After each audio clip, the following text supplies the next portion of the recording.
మీరేం చెప్తున్నారంటే, మీరు పరలోకంలోనే క్రీస్తుతో పాటే దేవుని కుడిపార్శ్వాన కూర్చుని దేవుడు కొంతకాలం టెంపరీగా అలా కూర్చోబెట్టుకున్నాడు, తర్వాత నన్ను ఎక్కడ చేస్తాడు అంటే దేవుడు ఎవరో చిన్నపిల్లల మనస్తత్వం కలిగినాడా? నచ్చినప్పుడు ఒళ్ళో కూర్చోబెట్టుకున్న తర్వాత గెంటేయడానికి. ఎక్కడ కూర్చోబెట్టుకున్నాడు?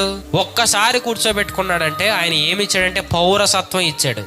దీన్నే స్థితి అంటారు. యేసుప్రభు స్పష్టంగా చెప్పాడు, నా మాట విని నన్ను పంపిన వాని యందు విశ్వాసం ఉంచువాడు నిత్య జీవం గలవాడు, వాడు తీర్పులోనికి రాక.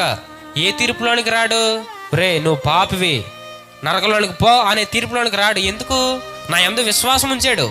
నిత్య జీవం గలవాడు, వాడు తీర్పులోనికి రాడు, మరణంలోని జీవంలోనికి దాటతాడు అనలేదు. మరణములో నుండి జీవంలోనికి దాటి ఉన్నాడు. మీరు మరణంలోని జీవంలోనికి దాటి ఉన్నారు. ఇది మీకు సువార్త.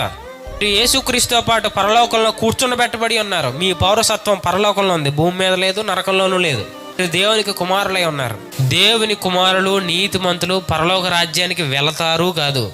ఎఫెసీ పత్రిక 2వ అధ్యాయం 7వ వచనం, మీరు విశ్వాసం ద్వారా కృపచేత రక్షించబడి ఉన్నారు. దానికంటే ముందు ఇలా చెప్పాడు, మీరు క్రీస్తు యేసునందు ఆయనతో కూడా లేపబడి పరలోకమందు ఆయన కుడిపార్శ్వమున కూర్చుండబెట్టబడ్డారు. ఎంతమంది అయితే యేసు ప్రభువుని నోటితో ఒప్పుకున్నారు, మీరు పరలోకానికి వెళ్తారు కాదు, మీరు అక్కడే కూర్చున్నారు.